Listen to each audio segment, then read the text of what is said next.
I'm Amy Barnes, and it's my great pleasure and honor to introduce tonight's guest, Carne Ross. Carne is the executive director of Independent Diplomat, a nonprofit diplomatic advisory group that assists marginalized countries and groups around the world, including the National Coalition of Syrian Revolution and Opposition Forces, Syria's largest and most inclusive moderate opposition group, the indigenous Sahrawi people of the Western Sahara, and the Republic of the Marshall Islands, which we'll be talking about tonight.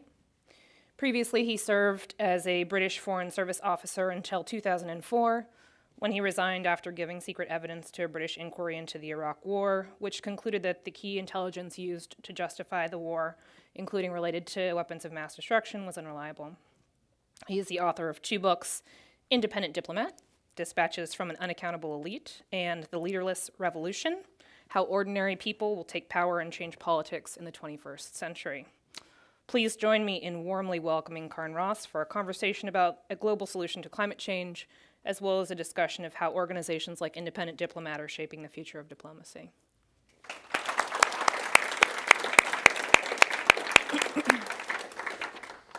So Carne, I wanted to start off by sort of putting in context for the audience the environment that existed going into the Paris climate talks. So it was actually almost 6 months ago to the day today when leaders from around the world were descending on Paris to kick off negotiations on a global agreement on climate change, and this built on months and years of negotiations and preparation. At the same time, there was a very somber mood in Paris following the Paris attacks that had happened just a month prior.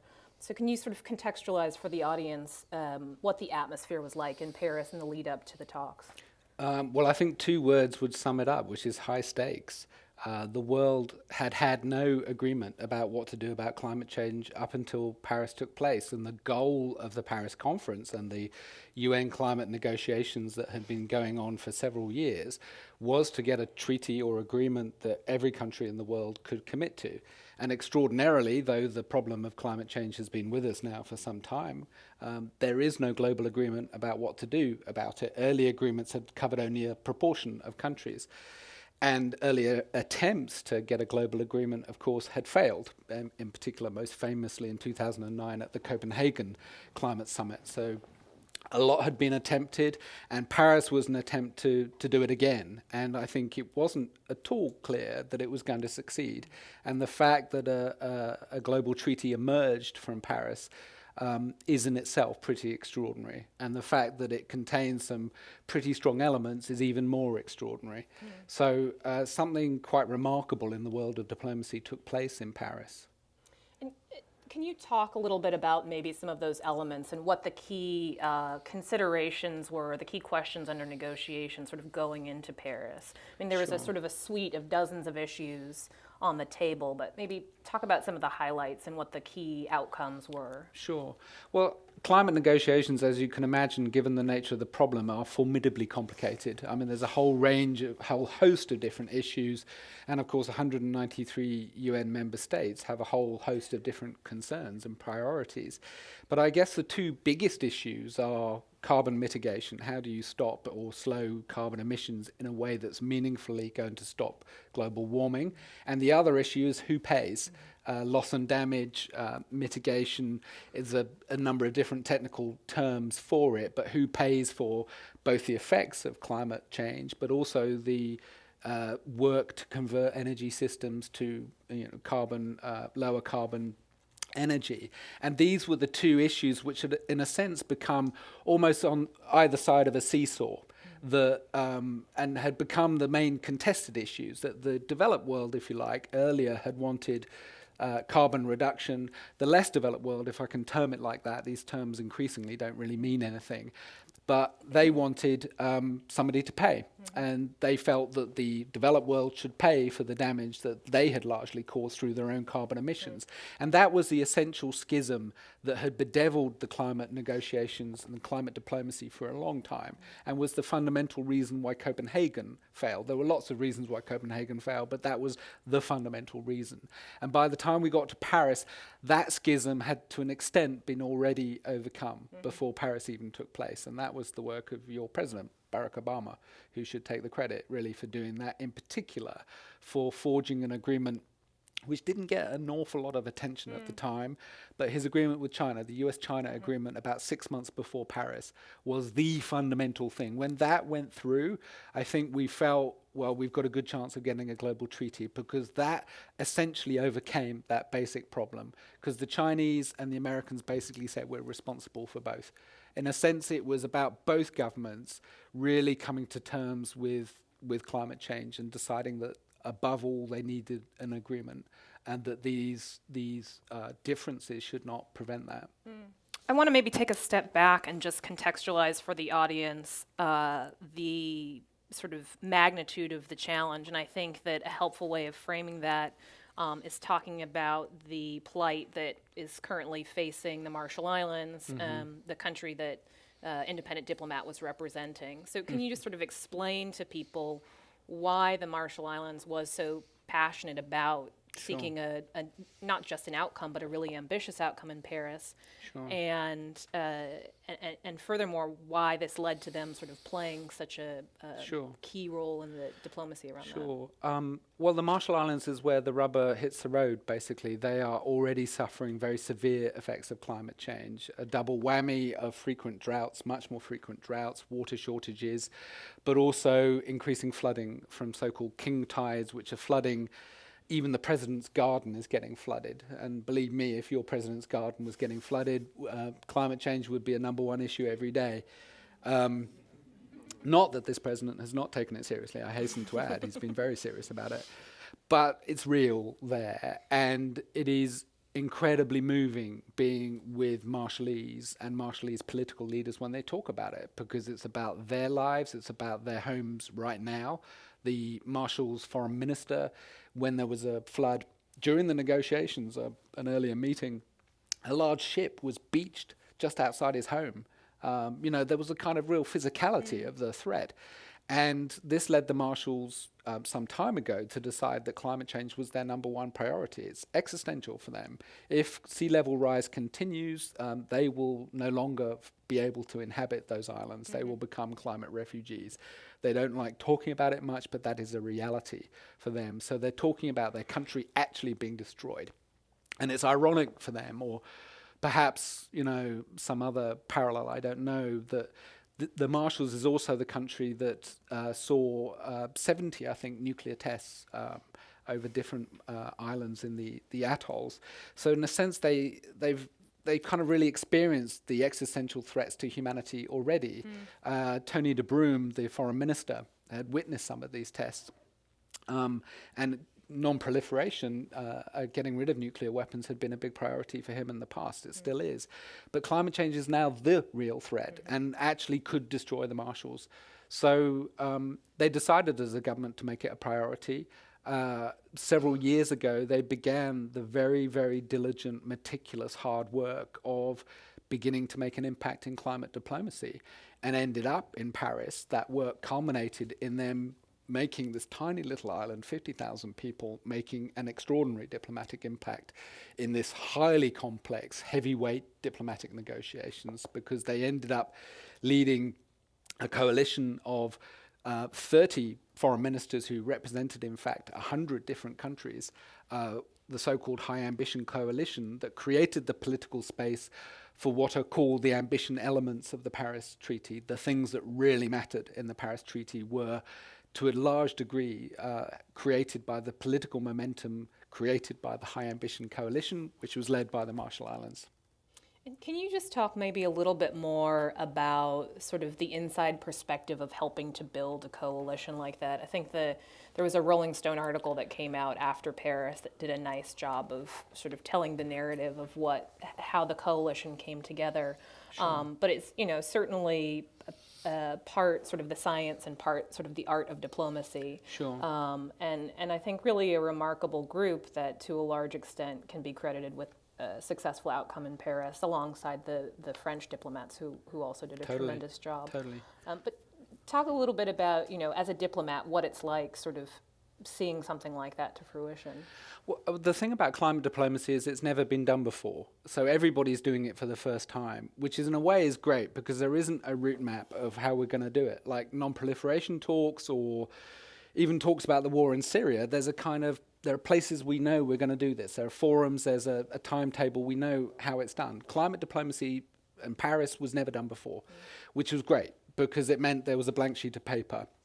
And the Marshalls took many years, and I think this is one of the lessons of what they achieved, was that it takes many years to build up the authority and the relationships and the networks and the coalitions to come to Paris and make this kind of impact. And they did it through a couple of ways. Number one was really being dedicated themselves as individuals. Their foreign minister was an immensely charismatic, serious chap who became very respected in the negotiations personally, because diplomacy is still about people. It's not just about your country.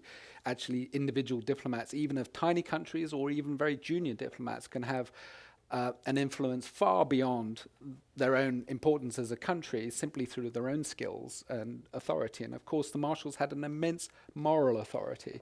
Everybody knew that the Marshalls were under this extraordinary existential threat. So people paid attention to them for that reason. And they took that moral authority and converted it through very dedicated effort into political authority. And that dedicated effort was showing up to meetings. It was building little private groups of countries, such as the thing called the Cartagena Dialogue, becoming an authoritative source of advice to even big countries like the United States. The United States began to see the Marshalls as a serious interlocutor, not least because the Marshalls brought with them a lot of other countries in the Alliance of Small Island States, because in the UN, weird place that it is, actually, the Marshalls has the same voting power as the US. And lots of other little island states. So the island states are actually a formidable diplomatic grouping in their own right. But they also did things which were imaginative and new. They made declarations about how the world needed to address climate change. Again, things that had not been done before. A normative declaration called the Majuro Declaration, which Majuro is the capital of the Marshalls, which said we need more action, and invited countries to come and sign this declaration. And extraordinarily, countries like the US, the EU, and Japan ended up signing that declaration. So over a period of years, they kind of built up their authority until in Paris, they had this group of countries around them. It was still secret, remarkably. They'd had secret meetings with this group all the way up until Paris. And then that group broke cover in Paris, and it broke up the traditional negotiating blocks of the UN, such as the G77, the EU, because the coalition that the Marshalls had formed include countries from all of these different groups, and kind of exploded the normal negotiating behavior of traditional UN negotiations. And that, I think, in and of itself is a tremendous achievement. I don't know, folks in the audience have worked in the world of the UN, but I also worked in the climate negotiations for a number of years, and getting UN countries to think beyond sort of the standard negotiating blocks is incredibly difficult. So I think that's a huge testament to the work that you were able to do. Well, I think it's also because of the extraordinary nature of climate change. I've been really impressed by the quality of climate diplomats, people like Cristina Figueres, who was the UN main official on climate, an extraordinary, charismatic, passionate woman. A lot of the ministers who work on climate are very passionate about it. I've been in meetings where people get people often get surprisingly worked up, given that it's supposed to be this kind of calm discourse of people listening politely to each other. People get very cross and very worked up. And in climate, though, we're lucky enough to have a lot of people who are very passionate about it, but also good at diplomacy. The US diplomats who worked on it were extraordinarily impressive.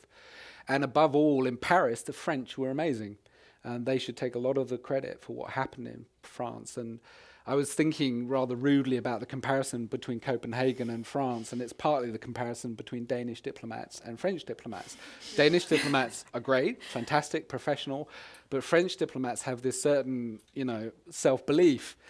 France is a great country, and it gives you a confidence in negotiating a piece of paper with 193 countries, and gave Laurent Fabius the confidence at the end of the negotiation to take a piece of paper that had barely been agreed, that was kind of a fragile thing, could have unraveled almost in 100 different directions, and said, anybody disagree with this piece of paper? No? Good. Bang. It's done. We've got a global treaty. Takes a Frenchman to do that. Well, so I wanted to actually focus in on the last hours of the talks, because I think it's sort of a perfect example of how delicate and fragile these agreements are, and again, sort of the contrast to Copenhagen, where you had sort of the night before an agreement that very much could have on the next day been signed, and Yeah. because of some missteps by the Danes, I think, lack of transparency, which is something you talked about in some of your books, but other missteps in terms of shepherding the process through along the way, I think it all fell apart. Yeah.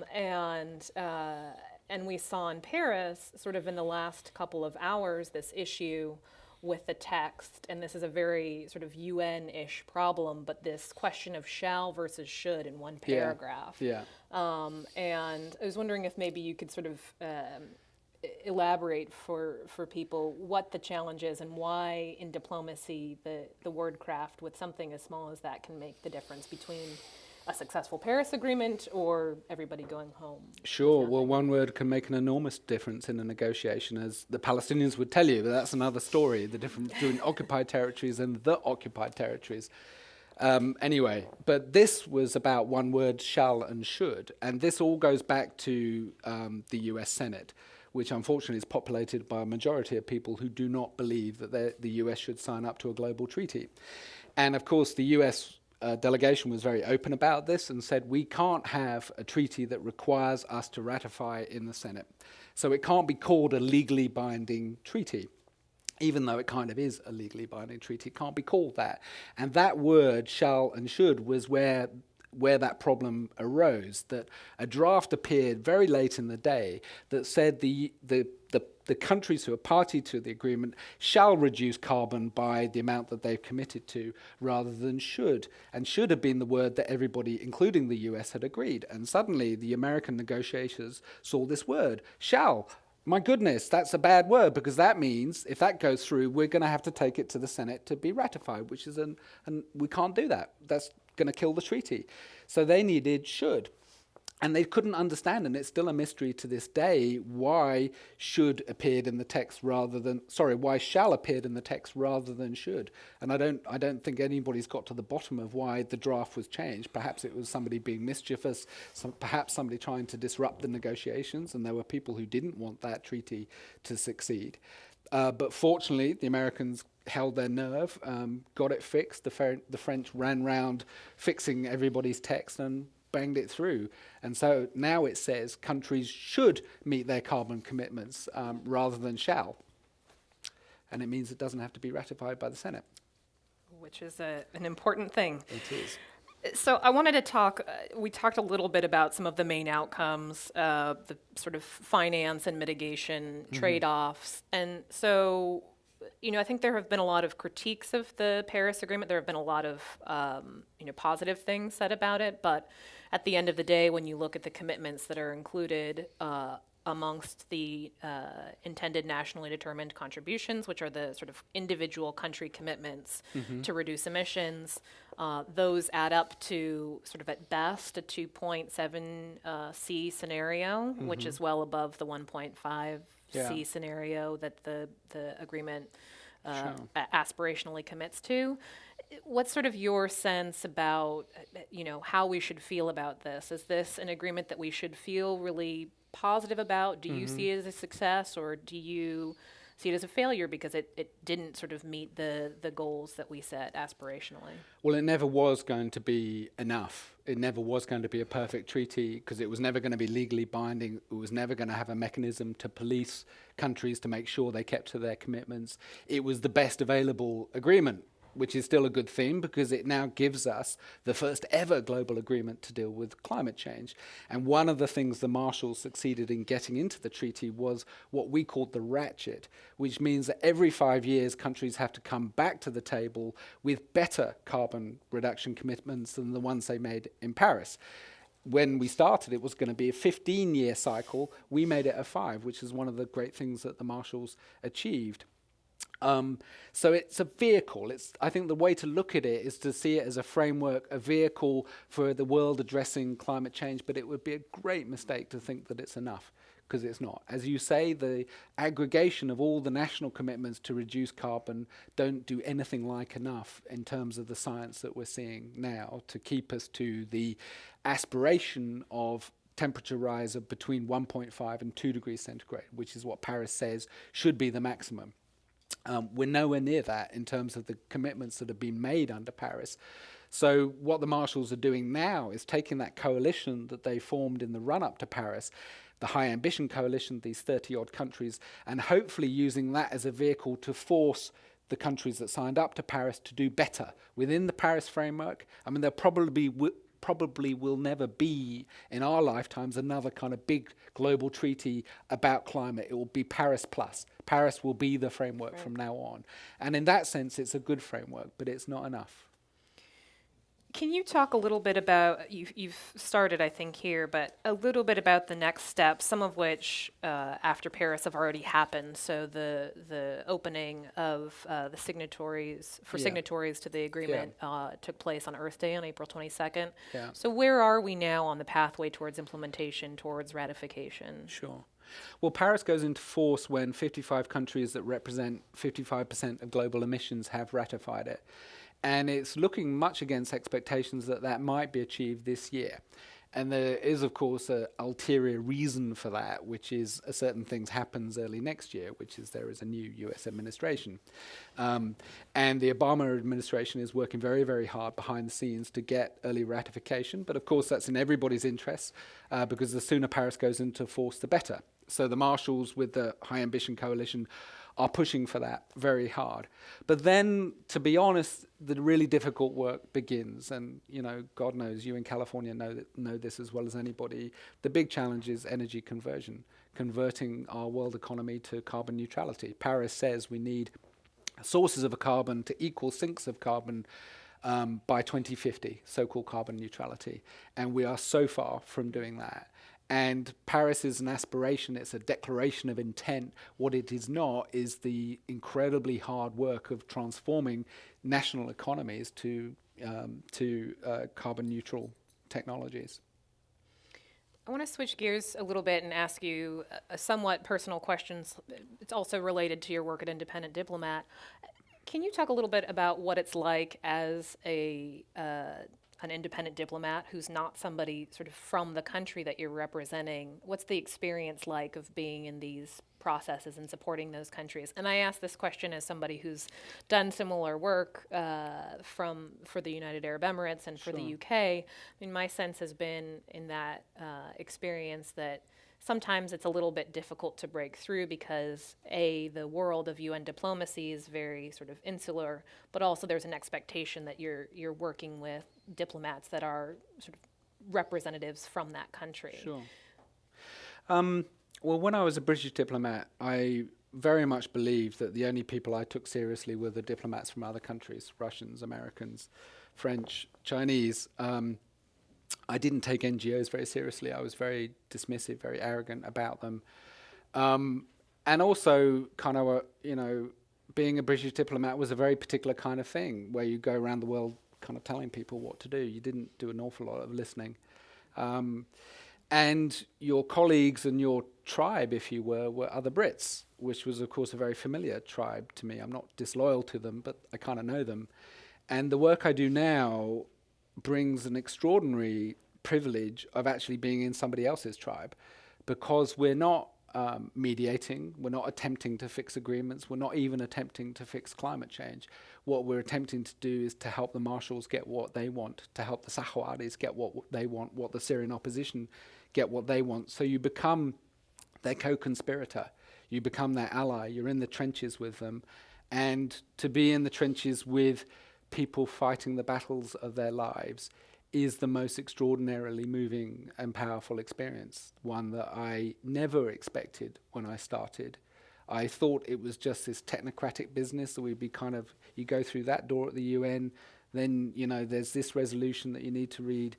But in fact, what it is, the experience of it personally has been much more powerful and emotional.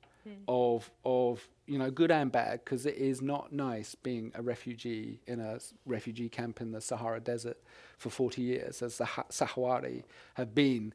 But, when my children were born, they were the only children in Britain, in London at least, who got sent a bouquet of flowers by a Guevarist national liberation movement from the Sahara Desert. And that meant something to me. Absolutely.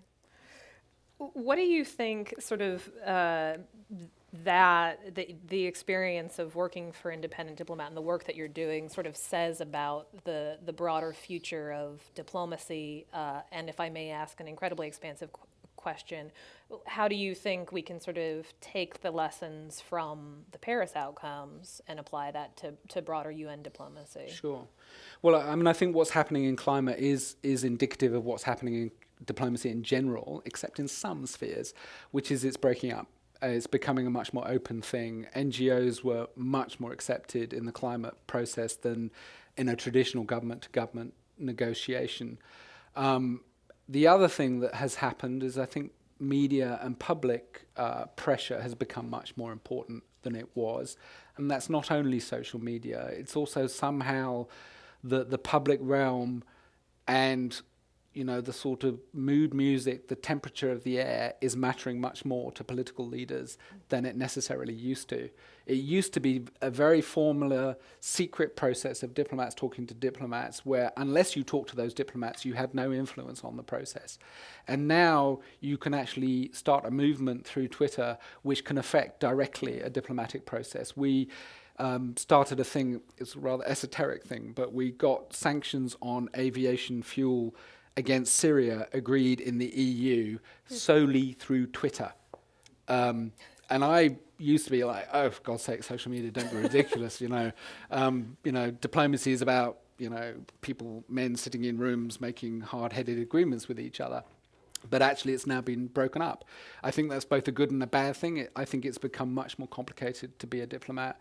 I think global problems are much harder to get agreement about that is meaningful. You could argue the climate agreement is not actually meaningful. What are agreements about national security globally today? Are they really meaningful? What do they really mean? If governments share intelligence, is that going to help us stop terrorism? Will that be anything like enough? Probably not. So there's this kind of, I think it's an enormously complicated phenomenon that's breaking out now, where the good thing for groups like us is that innovation, creativity, determination really pay in a way that didn't used to be the case, where little powerless countries like the Marshalls can make a big impact in a way that I think 20 years ago, you could not have done this. Sure. I was interested in reviewing some of what you've written, both in Independent Diplomat and in just some of your writings about some of the critiques that you levy against the sort of general process of diplomacy, many of which, having worked in that sphere, I would tend to agree with. And, you talk about the lack of transparency.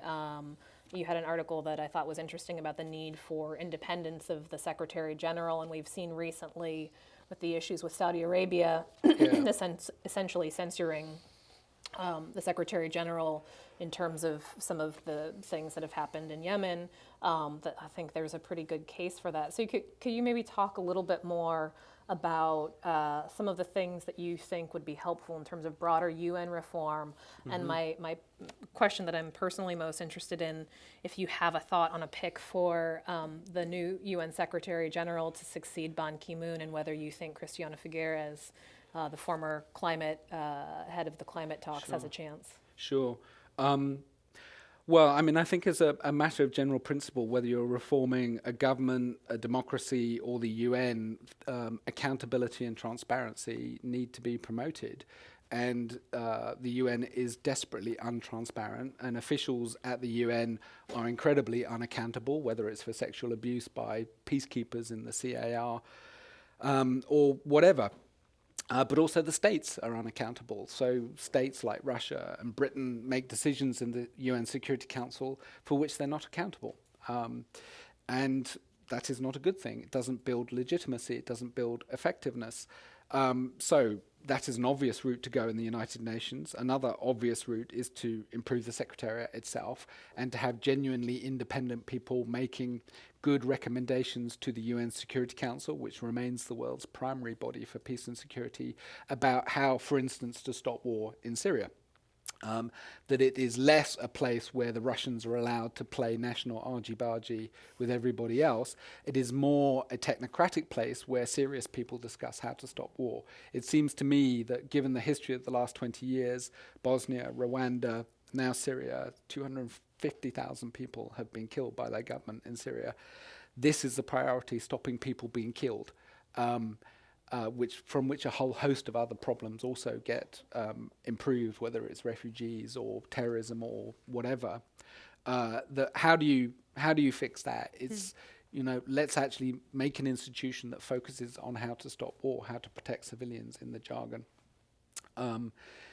That encompasses many things, including limiting the power of the Permanent Five, expanding the membership of the Security Council. The UN's in a pretty bad way at the moment, and it's a bit depressing. Ban has not been a great Secretary General, to be fair. But also the governments that comprise the United Nations, I think, have been remarkably unattentive to what is going on there and unimaginative about how to fix it. Diplomats will proclaim that they want a strong UN, but they're not really effecting that. I would love Cristina Figueiredo to become the next Secretary General. There is a very strong tide at the UN today that it should be a woman. But unfortunately, despite the efforts of a lot of us to break open the process of appointment of the next Secretary General, which I and others have worked very hard behind the scenes to persuade countries to be more sensible about it, at the end of the day, it will still have to be somebody who the P5 approve of. In other words, somebody who Vladimir Putin is happy to have as Secretary General. And that means kind of tough, creative, independent women may not get the job. And instead, we may get some lowest common denominator type candidate who may nevertheless be female. But I'm at the moment, it kind of goes up and down. Rumors change. At the moment, one particular individual I won't name is rumored as being the favorite of 3 of the P5. If she gets a job, I won't be terribly happy.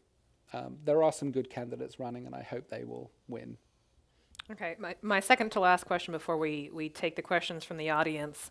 So you've put forth some, I think, some pragmatic ways that the UN could be updated. Do you think there will be a day when we could envision a high ambition coalition within the UN on questions like resolving conflict in Syria?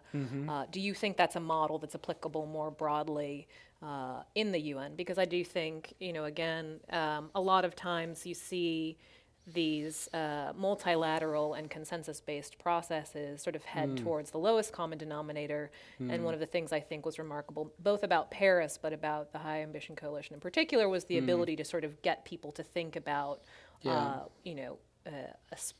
an upwards rather than a downward spiral. It's a really good question. And I think, unfortunately, the High Ambition Coalition came about very much because of the phenomena of climate change, and partly because there weren't these ossified forms of behavior like those you see in the UN Security Council. The veto of the Permanent Five members is a big problem. Russia can veto any form of international law on what to do about Syria. So even if you have a high ambition coalition of 30 countries that want to put sanctions on Assad, demand that he step down, recognize a democratic opposition, if you had that coalition, it would be 120 countries. There are 120 countries that have, nominally recognized the democratic opposition who we advise. That's not enough to overcome a veto. The design of the system militates against it being effective. And unfortunately, I think an awful lot of countries are very worshipful of a system that was designed in 1945 for a world that is very different in 2016. And I would love, in so many contexts, but I would love to see some world leaders really think about this. We are not blessed with creative, thoughtful world leaders.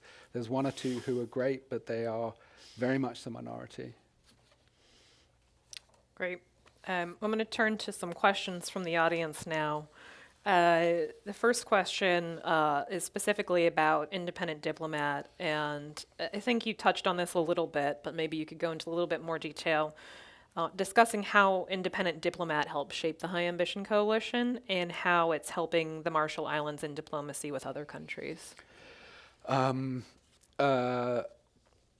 There's a difference between what I say publicly about this and what I say privately about it, because they're our client, and what goes on between them and us is between them and us.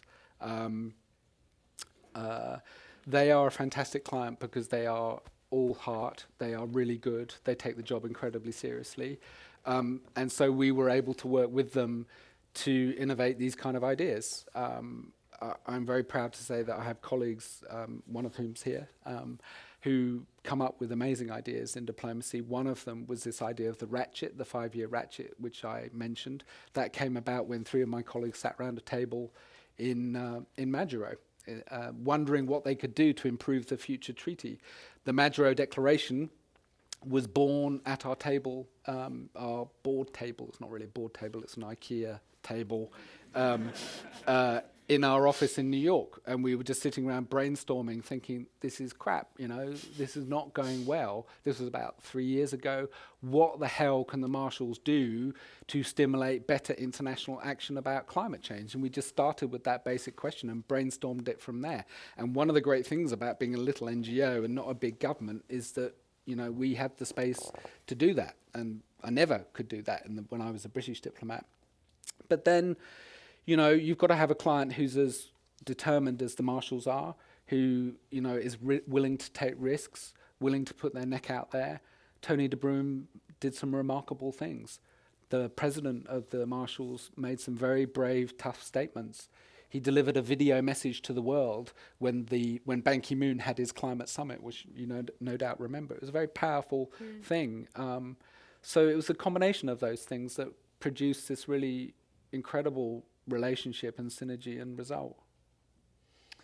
Right. So this next question is about a grassroots approach to diplomacy, and I think this actually probably dovetails nicely with some of the writing that you've done. So the question is, have you adopted or considered adopting a grassroots approach to diplomacy? If you can convince the masses to move on an issue, would that make your diplomacy easier? The answer is definitely yes. I think one of the lessons for us from climate, but also from Syria, is that coalitions are crucial. And those coalitions are not just states. They're also civil society groups, they're individuals. The climate march that happened in New York at the same time and happened all over the world at the same time as that climate summit made a difference. Ministers were talking about it. They were empowered by it to be ambitious. But I would go a lot further than just demonstrations. I believe very strongly that actually groups of people acting in concert and in collaboration with each other without top-down organization can be immensely powerful to change things on all sorts of issues. And our belief that governments are our saviors and they are the ones who should be entrusted with the solutions on climate change or terrorism is a deeply misfounded belief. That actually we can only fix problems through a much broader based, eclectic coalition, if you like. A movement is another word for it. And that will feed from people's imaginations, from their passions, and is actually a much more empowering form of politics than just looking to a few people in a conference room to fix things. Right. So this is another question where I think we've sort of touched on the surface of it, but maybe we can dive down a little bit deeper. So it says, the words in the Paris Agreement are fine in and of themselves, but what is to ensure that the agreement will be implemented, and specifically with respect to China and India, how do we encourage countries to actually do things which may not be, may actually not be, or they may not perceive to be in their own best interests? Well, of course, the weakness of Paris is there is no policing mechanism. If India fails to keep to its commitments, it's not going to be, there aren't going to be sanctions on India. It's not going to be fined. Canada walked out of the previous agreement under its conservative government, no consequences whatsoever. So, what's holding it together is, in a sense, almost like an international shaming mechanism, that you've signed up to this thing, you need to perform. And I think that sense of countries looking to one another to keep to their commitments is the only real mechanism that has force in enforcing the Paris commitments. Of course, assessment, measurement really matter, and one of the things we're hoping to do with the High Ambition Coalition is get really strong monitoring of countries' fulfillment of their pledges, because I think it does matter if, say, Saudi Arabia or Venezuela or the United States is called out and, you know, publicly, internationally shamed in international forums for not keeping to their commitments. But that is the only hard mechanism that's actually in there. This is potentially a related question, I suppose. So this goes back to our conversation on the should versus shall, and essentially the process for approving the agreement here in the U.S. without the Senate ratifying it.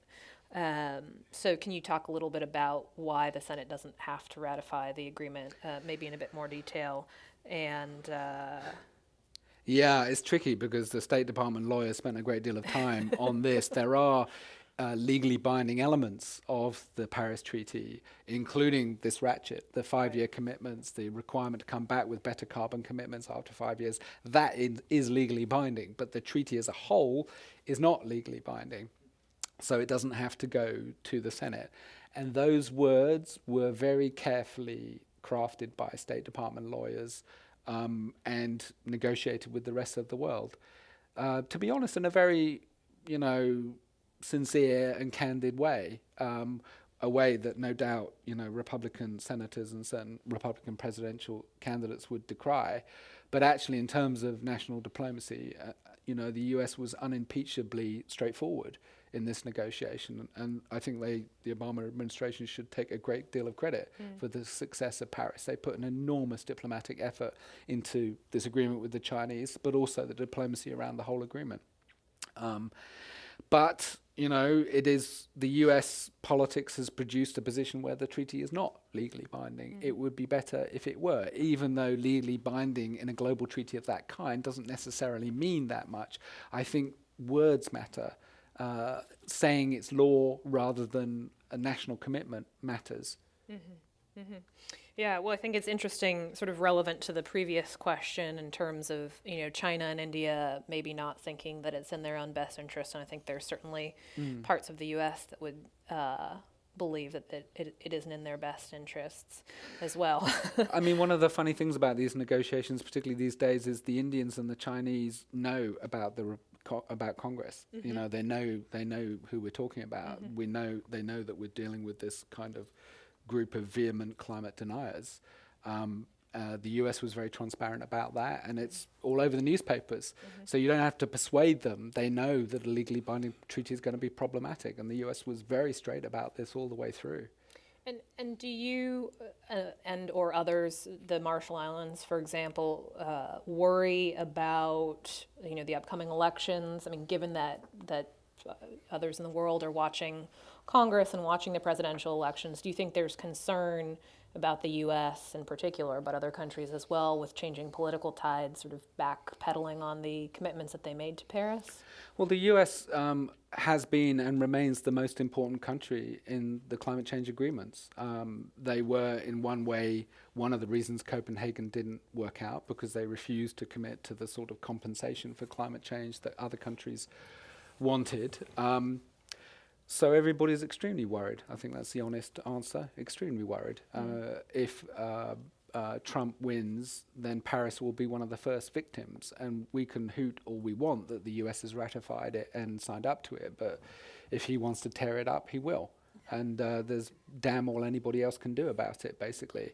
So it's a mortifying and terrifying prospect. You know, climate change, I think, is one of the most serious things at stake in this election. Not really talked about, but it would have devastating effects for the rest of the world if the US were to resile from its Paris commitments. I'm going to turn now to a question that's both an audience question card and an extra question that I had here. They're very similar, which I think is related about the recent Brexit vote in the UK, and I just take the opportunity as a foreign British diplomat that we have you here to stray a little bit from the topic, and just get your thoughts on Brexit, sort of the future of the UK as we know it. Yeah, it seems astonishing that we're asking that question. And I think I'm not the only Brit here, but I think those of us who are British are astonished that this has happened. Both the Scottish referendum and now this, I think, have profoundly altered our assumptions about what kind of country we live in. And Britain now, it's a kind of platitude in the commentary, but I think it's absolutely right, now faces a prolonged period of uncertainty because this will not get sorted out quickly, whether we leave or we stay. And I do think actually it's still moot whether we leave or we stay. I have a secret feeling, well, not so secret now, but that we actually won't leave. Because the costs of leaving and the difficulties of leaving are so enormous that nobody has really understood how difficult it is. Not just bad, but also difficult, to renegotiate hundreds, if not thousands, of agreements that actually constitute what it means to be a member of the EU, including agreements with the US, because Britain is covered by all sorts of US-EU agreements about trade, but not only trade. But I think the more fundamental question you alluded to is about the future of Britain as a country, which I think is probably the most concerning aspect of all of this. Nobody really talks about it, but Northern Ireland has now been reopened. The Good Friday Agreement, which has kept peace in Northern Ireland, is essentially under question now because Sinn Féin, the nationalists in Northern Ireland, have said that they want a vote about reuniting Northern Ireland with the rest of Ireland. I don't think that will happen. I think people are very wary of that danger because it is a danger. But it goes to show the enormous ramifications of what this vote, launched, in my view, very irresponsibly by a few Conservative politicians and campaigned for very irresponsibly by self-interested politicians, what the ramifications of this could be. And Scotland is another place where, the Scottish leadership have said very, very clearly they won't go. They won't leave the EU. They won't let the rest of Britain drag them with it. So, nobody knows how that will get fixed, but it's not going to happen easily. I know you did some work with the Occupy movement, and I have read a couple pieces sort of in the aftermath of the Brexit vote, talking about how, to a certain extent, the vote sort of gave voice to some legitimate concerns amongst the British populace about sort of prosperity and the state of the economy and economic opportunity, but at the same time sort of opening the door for this anti-immigrant, anti-racist rhetoric, racist rhetoric. And just sort of wondering how you see that it's possible to address some of the former questions in a really measured and thoughtful way. Some of those questions about, economic opportunity and listening to some of the legitimate concerns from those who voted leave without sort of giving audience to some of the darker sides of those questions. Sure, I think this is one of the most important political questions of our day because you confront it here, but it's also confronting countries across the world, Australia, Europe, even China to a degree. How do you address the concerns of the disenfranchised, people who feel they've been left out by economic progress? And that group has now grown enormously. Apart from a very small group of people, more or less everybody is not doing so well, and their relative wealth and relative incomes are in decline. So this isn't a minority of people, this is a lot of people that we're talking about. And personally, I feel that there are much better ways to address that through reforming our economy from the bottom up. Brexit is certainly not the answer to it, despite the vapid promises of those who promoted it. But Brexit certainly happened. That is one of the reasons Brexit happened. There are many reasons Brexit happened. It's also part of British stuff, rural, urban divides, the Conservative Party, immigration, the failure of the left. There's a whole ton of things going on, and one of the joys of all of this is to see your country caricatured in the way that I have caricatured so many countries in my life. To see it's about one thing, I used to talk about Iraq, there's the Shia and the Sunni and the blah, and to see your own country talked about like this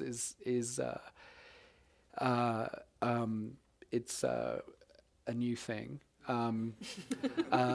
But also, funnily enough, I mean, I work in the world of peace and security, lots of NGOs around mediation, and to see all these people like Kofi Annan make statements about my country saying, well, he's very concerned about the future of the EU after the Brexit and he's very dismayed by the vote. I'm like, who the hell are you to tell me about my country? And that's what I feel. I know him personally. Sure. And imagine what anybody else feels. And it really has opened my eyes, and the work of Independent Diplomat opens my eyes to what it's like to be on the other side of the table of, from the powerful, for not to be the finger wagger, but to be the one whose finger is being wagged at. And bloody hell, it is an interesting experience, because the thing you feel, whatever you're being wagged your finger at, if I got it straight, you'll feel bloody angry with the person who's wagging their finger. Doesn't matter what they're arguing. So, Kofi Annan, please take note. Well, we're trying not to be too smug as well before November ourselves. Well, I think Americans have, see awful premonitions for themselves, and they've not been, quiet about that. I wanted to turn back to talking about Independent Diplomat, because I think it's really a fascinating organization. One of the questions here is asking about how Independent Diplomat is reshaping state-to-state diplomacy. I think actually one of the interesting things in your writing is talking about the fact that increasingly state-to-state diplomacy and multilateral diplomacy still exists, but we're also looking at diplomatic and conflict issues sort of within states or between groups that are not a traditional state as we think about it. Yeah. So can you talk a little bit about what Independent Diplomat is both doing in state-to-state diplomacy, but also maybe a little bit of your thinking around sort of the evolving nature of what a state is and what its importance is in the broader scheme of diplomacy? Well, I don't think we're making a huge difference because we're really small, and things like what happened in Paris were so much beyond what I ever expected we would ever do.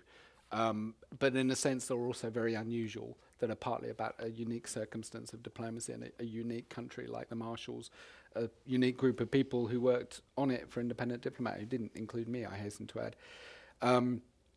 So we're not changing diplomacy systemically.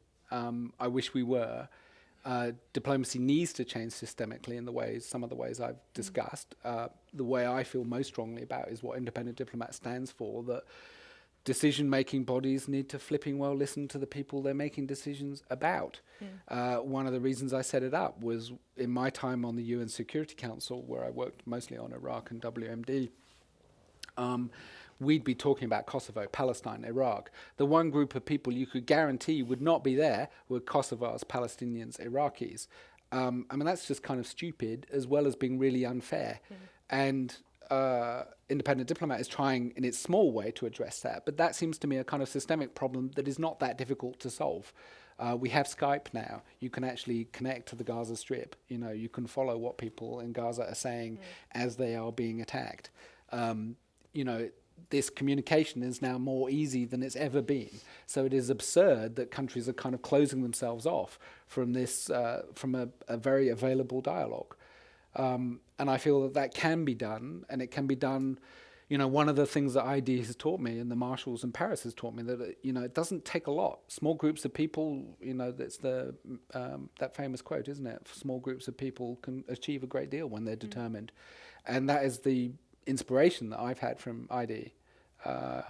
You can change, and I think the mood is of change these days, even in diplomacy, even staid old diplomats, with their nice suits and their Your Excellency and all of this kind of nonsense. There is a mood of change in diplomacy. They realize that they're not really on top of a lot of things, and that we need to change the way we do business.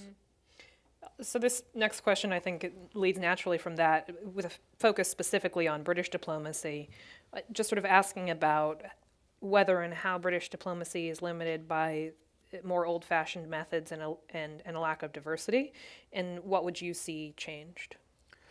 Well, diversity has really changed in my lifetime in the British Foreign Office. When I joined, it was totally white, mostly private school, toffee accents, and that's changed. It's become, gender balance has really improved. It's become much more racially diverse. we have our first gay ambassador, stuff like that, all to the good, but still very hidebound by what binds the hides, what constrains all national diplomats, which is this belief that they're representing this thing called the nation state. And that this thing called the nation state has particular needs and interests which are not the same as what ordinary humans would necessarily think about. And the process of producing those interests is in many ways it's certainly untransparent, but in many ways it's totally arbitrary and in my view, foolish. National interests are abstract creations of the minds of diplomats, and they don't necessarily reflect what the people want from that country or the needs of the place. And yet they are created in these vacuums inside State Departments, Foreign Office, and then enforced upon the rest of the world with this vigor and professional body behind it in a way that I find illegitimate and frightening. And that's what I learned. I saw a government, my own colleagues, lie about a war, ignore alternatives, and wage an illegal war. And when you've seen a government like the British government, and I thought we were the good guys, when you've seen a government do that, you can never feel the same way about government or diplomacy ever again. And I saw it, and my friends did it, people I respected did it. I see you got one of them up on the wall. I didn't respect him, but he did it. And, he was a democratically elected prime minister. We thought we had values. We would proclaim that we stood for the international rule of law in the UN Security Council, and we broke it. And when you've seen that, my God, you think there's got to be a better way. And we've talked about this a little bit, but this question is I think, getting back to the question of how you think the UN needs to adapt or change to keep pace with a changing world. And I guess to maybe frame it a bit more provocatively, do you think that the UN is reformable at this point? Or do you think, I know you wrote a recent article about whether the UN is going the way of the League of Nations. I mean, do you think that it is truly to a point where the UN may no longer be a relevant body and will have to sort of fall apart before something can rise up and take its place? The trouble is, I think it's such a difficult question because the world of nation states is in decline. That's partly why the UN is in decline. You just look at the world, you look at the nature of conflict, for instance. That's what I do a lot. I've been on the UN Security Council a lot. The UN Security Council was designed to stop conflict and maintain peace and security. And it was written, the charter was written about a very particular kind of conflict, which was state-to-state conflict. And today, 80% of the conflicts on the UN Security Council agenda are intra-state conflicts. They are conflicts between groups inside states, non-state actors, they're sometimes called, but sometimes they're also states waging war on their own people, like the Assad regime. And the UN, because it is a state-based body, is naturally very bad at dealing with those kinds of conflicts. It's like a category error. It's like apples and oranges. And it has not adapted to that new world. It doesn't allow even legitimate non-state groups to speak to it because they're not states. That would be a very simple way it could improve itself. But to do that, interestingly, would undermine its very essence. It would be like, turkeys voting for Thanksgiving. It would be to admit that the state is not the predominant actor in the world. And that, I think, is the last thing they're going to admit, which is why I think that the UN is in a kind of terminal phase. It doesn't have to be. I think, I do believe strongly in leadership and vision, not leadership by coercion and authority and you must do what you're told, but leadership of imagination. And I do think that, were we to have a great Secretary General, they could paint the picture of the modern world and convince the world that there is a better way of doing it and actually employ the vast population of the world who actually want to see a UN that is really effective to create that UN rather than relying on a few narrow-minded Russian diplomats or Brits who have never done it that way before, all that kind of nonsense that holds up change at the UN. That is available if only we had that visionary leadership. Well, it seems to me like that also might be a lesson learned from Paris, because I think that one of the really impressive things that the French and Christiana Figueres and the UNFCCC And to his credit, I think Ban Ki-moon did was really cast success in Paris in a way that was much broader than just success in the negotiations, but Yeah. also bringing in non-state actors, of which California was one, Yeah. and NGOs and civil Yeah. society and indigenous groups. Yeah. So perhaps there's a lesson to be learned there from. Yes, I mean, I think you're right, and I think that the momentum for Paris and the public context mattered a lot. The public diplomacy, the media messaging, all was part of it. But it was interesting that still at the end of the day, it was a state-to-state thing, and it's still interesting that one of the crucial components, the Chinese-American agreement, was basically negotiated directly in the most old-fashioned state-to-state way, between these two kind of fairly ossified bureaucracies, which is interesting. But, it doesn't take an expert to say that climate change will not just get fixed by governments. It will take everybody, companies, NGOs, individuals. That, I think, has now been broadcast very clearly to everybody. We have a couple questions in here about your most recent book, The Leaderless Revolution, and the concept of gentle anarchism that you put forth in that. So I was wondering if maybe you could just talk a little bit about that.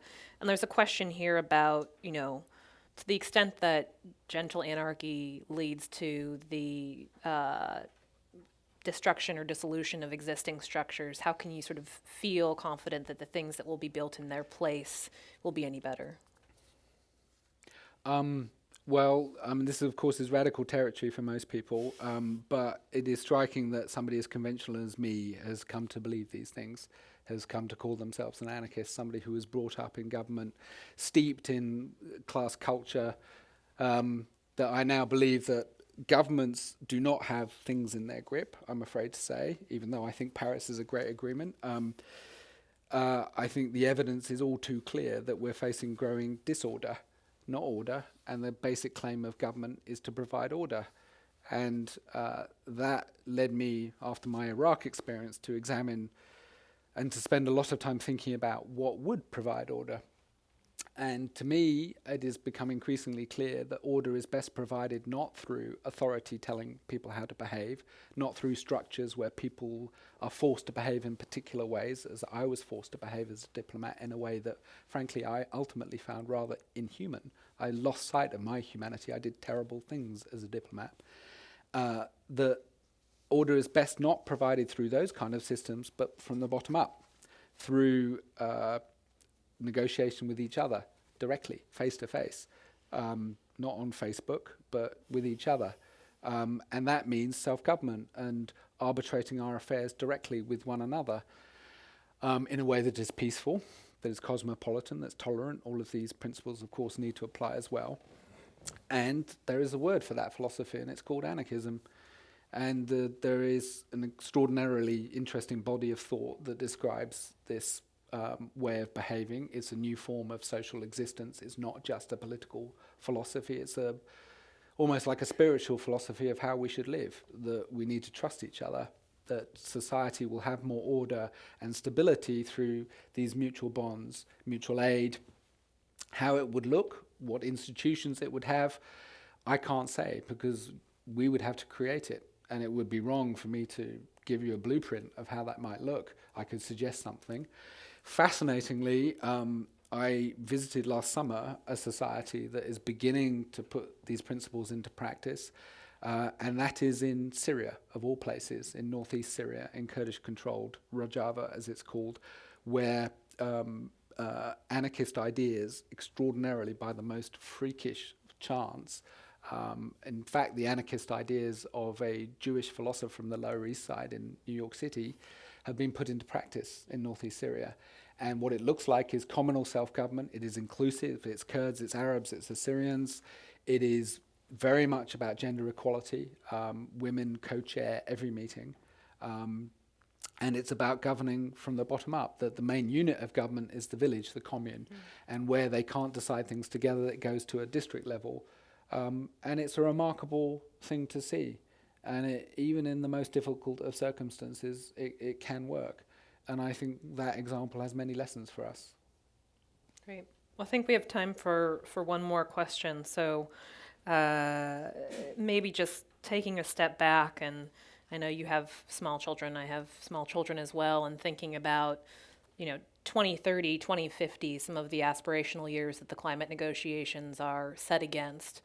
What's your maybe greatest hope and greatest fear, both for the climate change talks and maybe for the world of diplomacy more broadly, sort of out to that time frame? I think my greatest fear is complacency. I think that the risk of climate change is very severe and unprecedented. And these are kind of obvious platitudes, but what that means is we have no idea how bad it could be. And that scares the hell out of me, for them as much as anything, because I think the world that we took for granted, won't be available for them. I think we may see massive displacements of populations, and with that, enormous economic stresses, but also security stresses, because when you have massive displacements, where do people go? And we're not proving ourselves the most generous of hosts these days. So that is going to be a huge stress on the world system, and I don't think the world system is particularly well designed to deal with these enormous challenges. So I'm pretty scared, to be honest, and I think this is partly why I kind of ripped up my political philosophy and tried to start from first principles and try to think really hard about what might work, but also what kind of society I would want to live in that isn't about states competing over their national interests, which I think is just a nonsensical way to think about the world and each other as human beings, or us competing with each other as humans in the economy, when actually, we enjoy trusting one another and helping each other far more than we do competing with one another. And why can't we build a society that celebrates and promotes those things rather than the opposite? Well, that is all the time we have tonight, but on behalf of the World Affairs Council, please join me in thanking Carne Ross for this really excellent discussion. Thank you so much.